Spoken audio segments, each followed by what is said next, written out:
මෙතනදී පුංචි මොඩිෆිකේෂන් එකක් කරනවා ප්‍රැක්ටිකල් නම්බර් 6 වලට. ඒක තමයි මොඩිෆිකේෂන් එක තමයි මෙතනදී බලන්න මේ මම මේ ඇනිමල් ක්ලාස් එක ප්‍රැක්ටිකල් 6 වල තියෙන ඇනිමල් ක්ලාස් එක, ඩොග් ක්ලාස් එකේ සවුන්ඩ් තියෙනවා. ඊට පස්සේ කැට් ක්ලාස් එක තියෙනවා. ඉතින් මෙතනදී ඇනිමල් ක්ලාස් එක තමයි පේරන්ට් ක්ලාස් එක වෙන්නේ. ඩොග් ක්ලාස් එක ඉඳගෙන පේරන්ට් ක්ලාස් එක ඇනිමල් ක්ලාස් එක එක්ස්ටෙන්ඩ් කරනවා. ඒ කියන්නේ ඩොග්ට ඇනිමල් පේනවා. ඒ වගේම කැට් ක්ලාස් එක ගත්තොත් එක්ස්ටෙන්ඩ් කරන ඇනිමල්. ඒකට පේරන්ට් ක්ලාස් එක වෙන්නේ ඇනිමල්, චයිල්ඩ් ක්ලාස් එක වෙන්නේ කැට්. කැට්ට ඇනිමල්ගේ ෆන්ක්ෂන් එකක් පේනවා. හැබැයි කැට්ගේ ඇතුලේ සවුන්ඩ් කියලා එකක් තියෙනවා නේ.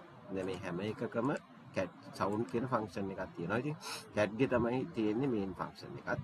ඉතින් ඒක නිසා අපි මේ හදාගන්න new dog, new cat සහ මෙතන අමතර එකක් දාලා තියෙන new animal කියලා a3.sound කියන එක මම කෝල් කරලා තියෙනවා. ඉතින් ඒක කෝල් කරාට පස්සේ මම මේ කම්පයිල් කරා java c cat.java කෙනෙක් කම්පයිල් කරලා command prompt එකෙන් run කරලා බලුවා. එතකොට මට පුළුවන් animal makes a sound කියන එක dog barks, cat meow සහ මේ දෙක එන්නේ මෙතන dog class එකෙන් සහ cat class එකෙන්. ඒ වගේම animal class එකෙන් ඇත්තටම තියෙන function එක call කරගන්න නම් අපිට සිද්ධ වෙනවා animal new කියලා දාලා ඒ class එකට object animal class එකට object එකක් හදලා ඒ object එක හරහා තමයි මෙතන මේ run කරලා තියෙන්නේ. ඒක නිසා තමයි animal makes a sound කියලා ඇවිල්ලා තියෙන්නේ. එතකොට functions තුන separately වෙන වෙනම call කර ගැනීමක් තමයි මෙතන මේ object හැදීමෙන් කරලා තියෙන්නේ.